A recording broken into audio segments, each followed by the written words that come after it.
This morning we are in Tallahassee, Florida, where it's warm, whereas the rest of the country is still somewhat in the throes of winter, even though it's March now. But it's been an unusually cold winter this year, most places.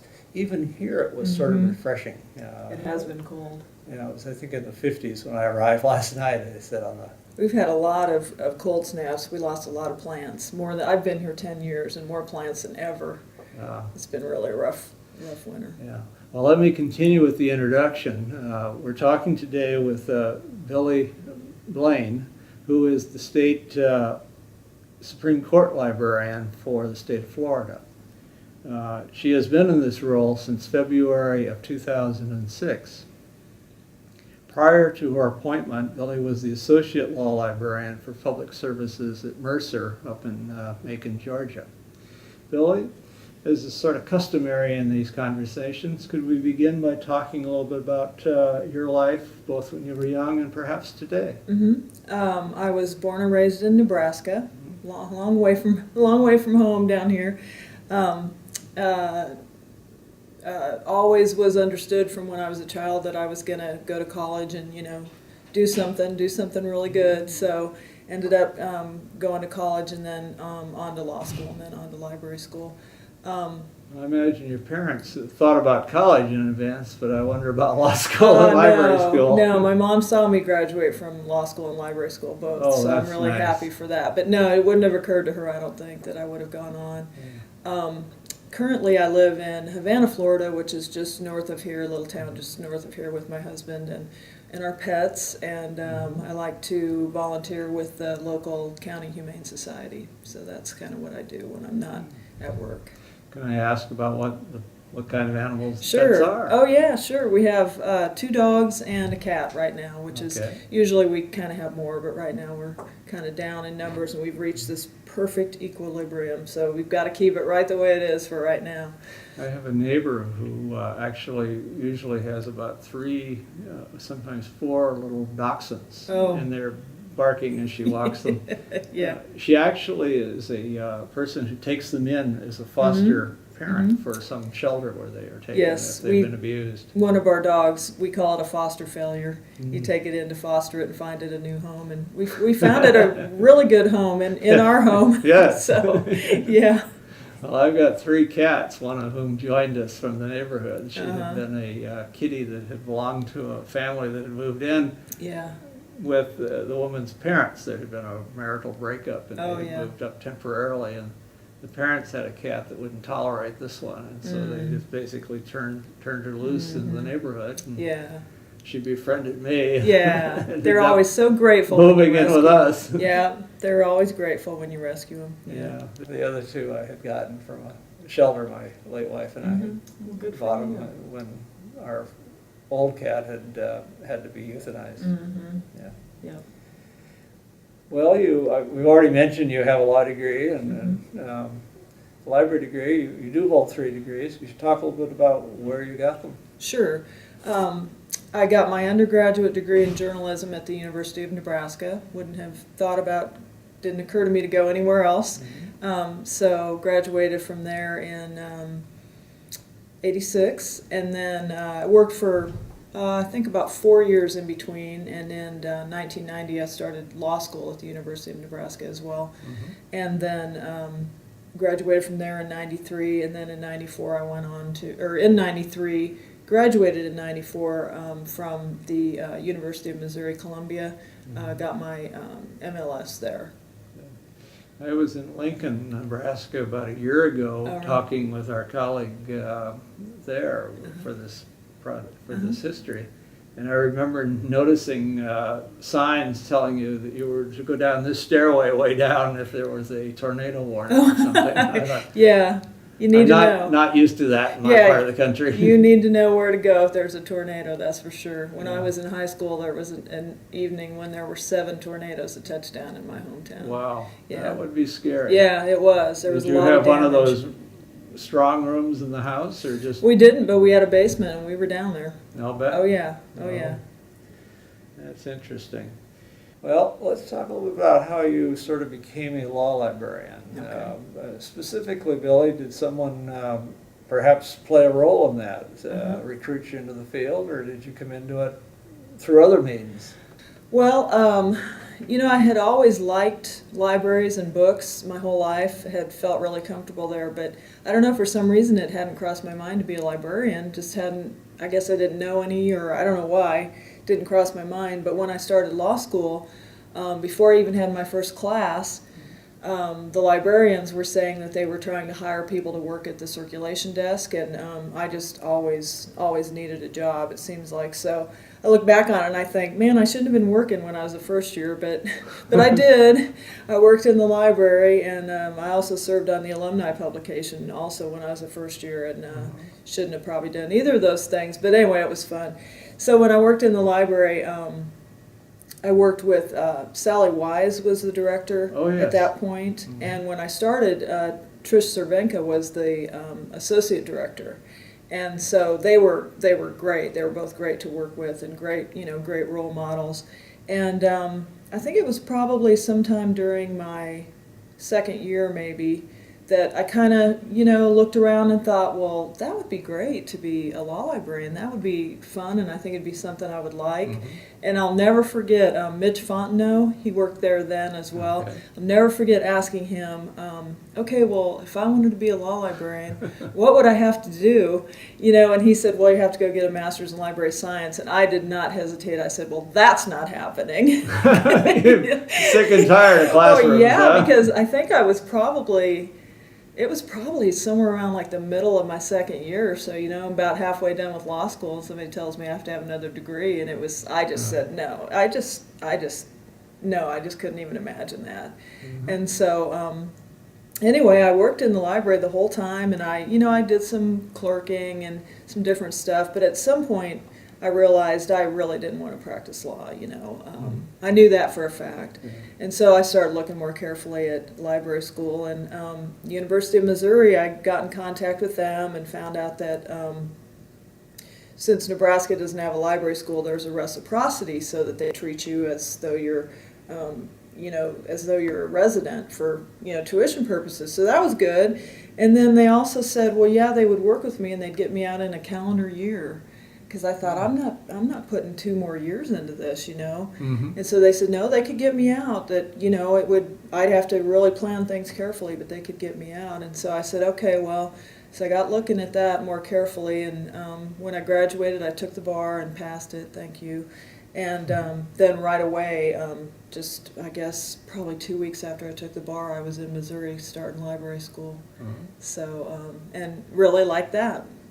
So I've always found being a law librarian a very nice way to earn a living. Yes. I had a wonderful career as you're having now, I'm sure, and it's not a bad life. Not at all. I mean, if I had $1 for every time somebody said, why aren't you using your law degree? And I always say, well, I use it every day in my job. And I said, if you want to know why I'm not practicing law, it's because that huge responsibility, you've got somebody's life and somebody's livelihood, their freedom in your hands, and or their monetary freedom or whatever in your hands, and that responsibility and the long hours, and I always said it wasn't about what I earned, it was about my lifestyle and being able to have time to myself to enjoy what I earn, so I was never really tempted to practice law, but being a law librarian was always a really good fit for me. It's interesting. I think we all go through a certain amount of adjustment in everyone's thinking, including probably our own, when we decide to become a law librarian with the law degree. Yes. I had friends who were wondering why I wasn't going to go out like regular lawyers and just practice law. My father, on the other hand, understood it completely and appreciated my decision. He was a lawyer and very successful. He was a tax attorney in Seattle, Washington. And he had taught classes as an adjunct at the University of Washington, and really often would comment that he thought the life of a professor would be very, very meaningful to him. But he couldn't, we had 6 kids, he couldn't take the salary cut going there at that point. Whereas if you start out in a field and you get used to the levels of compensation, although we do pretty well in our field. Yeah, we really do. Especially, if you rise to the level of being a director, Yes. we do pretty well. I'm not complaining. I'm happy with where I am. Except around the people that set your salary, you always want to complain. Yeah, you complain to them, but but otherwise no. When I was at American University, when it came time to set salaries, the guy at Georgetown, Bob Oakley, made about $20,000 a year more than I did. In those days, we got the information through the accreditation process. It hadn't yet been told that was a no-no by the Justice Department. And so I always knew the dean knew that, and I always made sure he knew I knew it. And I don't know if it ever worked anything, but it was a nice, interesting little tidbit to have in the negotiation. Just to make sure that he knew. Yeah, but Bob was, I think he was quite a colleague, and I think if anyone deserved to make $20,000 more than I did, even though I'm prejudiced, I guess he probably would have been the one. Yeah, he was quite a friend too. Yeah. That's another factor in this art field. You get to know each other. And, I always found that very nice. You go to a meeting, first time you go, you don't know anybody, but from then on, you know everybody, it seems. Yeah, I just always have gravitated to the people that I worked with, and at Nebraska, and then after Nebraska, I went to Mercer and I worked there. Well, I was only in Nebraska for 2 years, my first job. And then I went to Mercer and I worked with, Suzanne Cassidy, and I worked with Trish Cervenka there. She was the director there when I went, when I first got there, and then later Suzanne's now the director, and she became the director while I was there. So those are the people. Right now we're not going to AA, LL, or SEAL or anything because there's no money. State of Florida has no money for travel. They call right us now. Trying times. I've heard that description. Yeah, we're hoping that things sort of maybe improve in the next year or two, but right now we're not really going anywhere. But back when I did have a budget to go to AA, LL, or somewhere, those were always the people I looked for. Well, you know them, and with email and other ways of communication, they're available, and you are to them. And it's just so funny though too. It could be someone that you haven't seen for a couple of years, maybe haven't even been in contact, emailing, but you see them and it's just like the time just slips away. I mean, it's just like no time has passed in between seeing them. Yeah. Well, I went through the same experience when I was asked to do some of these oral history interviews. I had not been able, for personal reasons, to go to an annual meeting in almost 15 years. And I remember the first time I would go to meet up with a colleague that we were going to talk to before the cameras. It was like we'd had lunch last week. I couldn't believe it. Old home week, huh? It was just that way, and That's it neat. was wonderful. Yeah. Now, you've been at the court library now for 8 years. Could you talk a little bit about that experience and what perhaps is going on in these, shall we say, trying times with the courts and with the library? It's been, it was really an interesting experience to start working there because all my experience before was in academic law libraries, and so it's really quite a bit different, a lot different. And you don't have all the students, for example, you don't have all the professors doing their kind of research. You work with the justices and you work with their staff attorneys. Our justices, we have 7, and then each of them have 3 staff attorneys. And then there are other attorneys as well in the building. But so they're the people. I always tell them, you're the ones that when you tell us to jump, we say how high, because they're our library is open to the public, but the staff attorneys and the justices there are our main patron base, of course. So when I first got there, one of the first things we did was basically an inventory of the whole collection, and it's a huge, for a court law library, it's a huge collection. It's about 130,000 volumes. And at that point it was on 5 floors, and it was really huge, and it had been years and years since anyone had really sort of done sort of an overall evaluation of the collection, and we did that as a group, and we did a lot of weeding. I mean, there were just decades and decades of state reporters that that we didn't have complete sets, and so we discarded a lot of that, and a lot of law review articles, law reviews that we, again, they weren't complete, that they had been discontinued years before, but they were all still there. So maybe they'd been donated to the court by the schools, and then that sort of stopped over the years. Actually, no. You know what? It was, they must have had, I can't imagine the budget they must have had over the years, because they subscribed to all these law reviews. They had every all the print state statutes, and in print current at one point. All the state reporters. I mean, there was a point at which they were subscribing to all of that, and a lot of it had been stopped before I got there. But they're just, there were these collections that were just not being used, and were just collecting dust. And so we were asked to, make our footprint a little smaller, and so we did actually quite a bit of weeding. And if somebody needs access to an article in any of those journals that's so readily available online, you may pay a fee, but that's got to be cheaper than owning the thing and housing it for and that was the first thing we years. did. It was like, is this on Hein Online? If it is, okay, because we're assured that Hein Online is continuing, and so as long as it continues, we have access. And so that was the one thing there. And then of course the current stuff is online. But I often have people, like visitors to the library especially, say, well, do they even use the library? Everything's online. And we do, the staff attorneys do use the library quite a bit.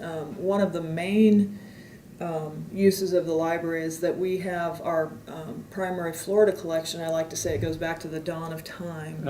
So all of that stuff we have in print, and it's not on Lexis or Westlaw or anywhere, going back so far, and we have all of that. And it's amazing to me, really, how often there's call for those older primary materials, and even secondary. The library's had a policy all along, and we've continued it, where if a treatise, we get a new edition of a treatise, we keep the old edition, and that of course is not online anywhere, because they just replace. And so it's amazing how often, because they're dealing with a court case that's 10 years old, 15 years old, they might want access to the treatises from that time period, and we have all those. So that comes up really fairly frequently as well. But yeah, it's, I always tell people, I'm not worried about my job, because if at any point everything is online, they're still going to need librarians to help them do that. In one of these conversations, this same kind of issue came up, and the librarian in that case had explained to the person who was wondering about need for a library that, well, the library is now expanded outside of the walls. All of this new technology has empowered you to do things, but it doesn't come by magic. You don't learn about it by magic. That's what the library is for you, is making it available and helping you to be aware of its availability. And it seemed like a very reasonable answer. Well, and helping you be efficient. I mean, these newer, younger law students, or people right out of law school, they grew up with Google and all of this information at their fingertips, but that doesn't mean they automatically are good researchers or, good searchers. In fact, in some ways, I think it makes them less aware, because they're used to just punching in any old dribble, and then they get an answer, and it's a good enough answer. Well, that doesn't work. That doesn't cut it. If you're doing legal research, you need to be more precise. Unfortunately, the arrangement for law students as they're learning to use the databases sort of encourages wasteful use of energy. Right, because there's no bill, there's unlimited access. And I know librarians, I taught legal research for years and years. I know the librarians are always saying, this isn't always free, you got to think about it if you go to a law firm, being efficient. You always try to drill in efficiency, but it's... the clients certainly want it to be efficient, because they're paying enough for that. Exactly, yeah. So I don't worry about my job. If it's ever all online, okay, I'll teach online. I'll help people find things online. I do that all the time now. So, it's going to continue. Law librarianship is going to continue.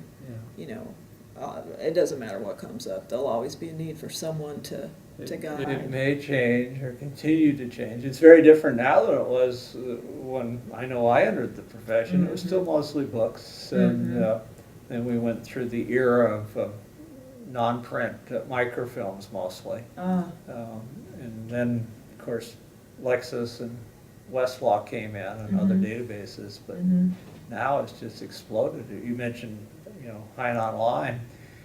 Academics, we had to have those law reviews, and they had to be in paper, and they had to basically, you bought them when they were first published, or you paid Dennis and Company or whoever had the back run a pretty sizable fortune to get what you didn't have.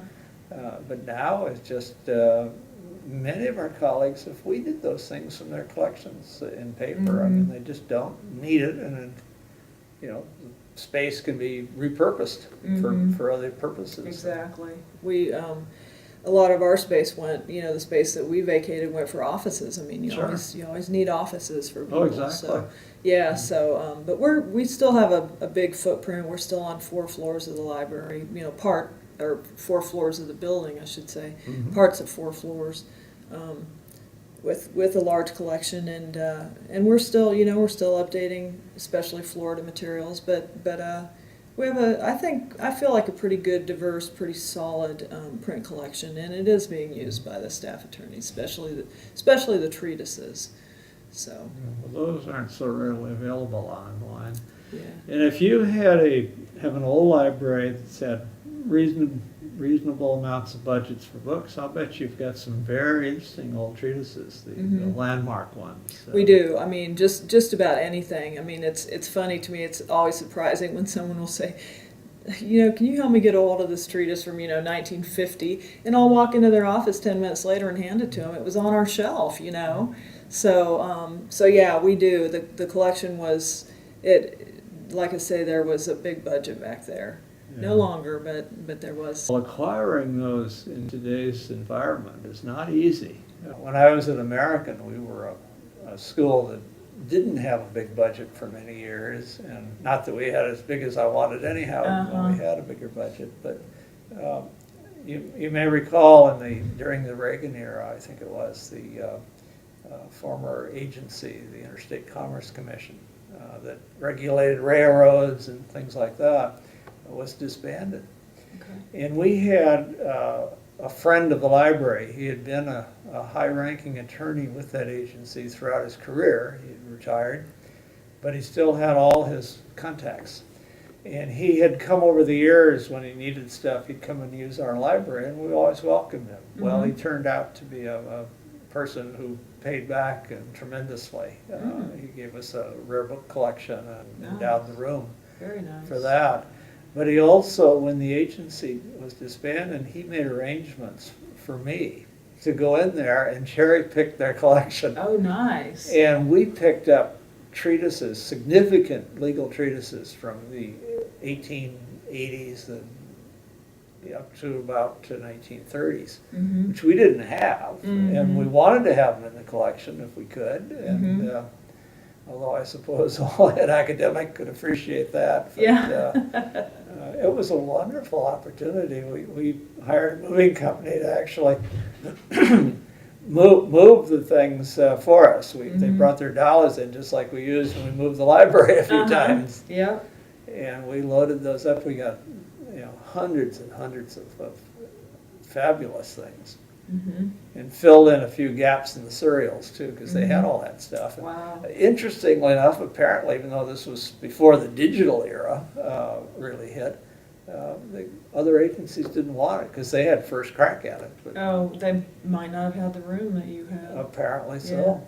Yeah. But it was interesting. It was an interesting experience.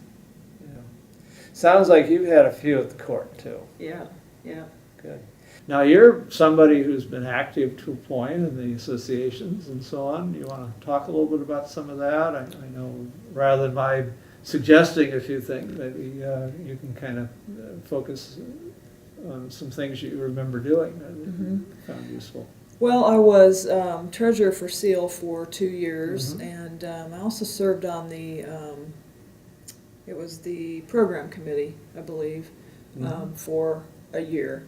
And, SEAL is a wonderful organization. Just, I was always impressed by, even though, of course, the profession seems to be mostly academics, SEAL always wanted to be really inclusive, and they always made me, feel really welcome as a court librarian. They always wanted participation from court librarians, from law firm librarians, and always seemed to sort of almost put an emphasis. I remember when we were talking about programs that would be, oh, well, this is great. This is a program that's for law firm librarians. Let's really try to include that, So I always appreciated that after I left academia, because, you do kind of feel like you're kind of out there, because you're just sort of one of few, sort of. So it always was good to feel included. So I should probably mention that SEAL is the southeastern chapter of the American Association of Law Libraries, for anybody who's viewing this that may not know that. Might not know that, yeah. They used to have a territory. They came as far north as the Potomac River, and we were on the wrong side, so we couldn't join SEAL. I was always jealous. Oh, no. Hearing about all these fabulous things the chapter was doing. I mean, we had a good chapter in D.C., but it was a different sort of mix. It was government librarians, a lot of private law librarians from the firms, and those of us from the academics. So it was an interesting mix in that sense. But SEAL was a more traditional, big regional programming and that sort of thing. Yeah. But eventually they got territorial and expansionist, and they actually allowed us to join. Yeah. Then I had to scramble to get the budget to send a few of our librarians to the SEAL meetings. They weren't exactly metro subway ride away from the office like the local ones were. No, exactly. Yeah. So you have been active in that, and in the education program for the chapter. Yeah, we it was the program committee. It was a couple years ago, and we were the committee that chose which programs would be at the SEAL meeting, and that was interesting because there were just so many good applicants, so many really well thought out. It's always very difficult because there are a lot of ideas. I did it for the national AELL one there, and fortunately we had a situation where if I could keep people within reasonable budgets, I could program an awful lot of sessions. So the big criticism I got, there was too much. Too much. Competing with it. You can't win either way, can you? Of course not. Yeah. But I would rather do that than have the criticism be there isn't enough. Not enough, not enough variety, or not enough, exactly. Well, Billy, we've been talking today, and it's sort of the custom in these conversations before we end, and we're sort of drawing towards the end, to ask if there's anything that we haven't talked about that you would like to mention or bring up. I don't think so, other than just to say that, I hope that people continue, that new blood comes into the profession, and people, continue to become law librarians, because it's been a really great career, really interesting, really what's the word, satisfying, I guess, as far as feeling like you're really helping. I mean, in academia it was always like, okay, we're helping train these attorneys, and now at the court it's like, we're helping the people that write the law, that write the opinions, and so it's really a satisfying sort of career, and I hope that that new people coming up will consider it and keep all those traditions going. And there's enough going on that I imagine it's very challenging all the time too. Just Everything keeping up with the changes in technology and what that can do in terms of delivery of legal information. Yeah. Well, I want to thank you, Billie Blaine, for speaking with me today. I'm thanking you on my behalf, obviously, but also on behalf of Michelle Wu, Frank Hodak, and Dick Spinelli, with whom I've had the honor of going around and talking to colleagues like yourself for this Oral History of Law Librarianship project, which will be part of High Non-Line's Spinelli's Law Library reference shelf. Well, it's a great project, and I'm really happy to be included. Thank you. Thank you.